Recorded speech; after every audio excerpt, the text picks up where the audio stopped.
রাজনীতি বলেন, মতবাদ বলেন, অর্থনীতি বলেন, যাই বলেন, ধর্ম বলেন, সংস্কৃতির শিকড় এতটাই শক্তিশালী যে এগুলো কোনো কিছুই তাকে উপড়ে ফেলতে পারে না।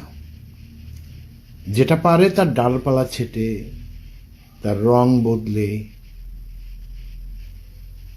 দমিয়ে রাখতে পারে, কিন্তু একটা সময় সে মাটির নিচের থেকে, ভেতর থেকে প্রবল শক্তিতে সে উত্থিত হয়, শুধু উপলক্ষ খোঁজে। যখনই একটা উপলক্ষ সামনে আসবে, সংস্কৃতির যে শক্তি, সেই শক্তি দিয়ে মানুষ দাঁড়িয়ে যাবে। এটির কোনো ধরা বাঁধা, ছক বাঁধা কোনো নিয়ম, কোনো সংজ্ঞা, কোনো ফর্মুলা নাই।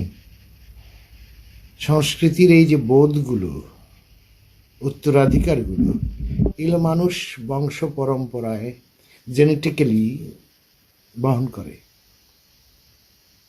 কে দমিয়ে রাখা যায়, ধ্বংস করা যায় না।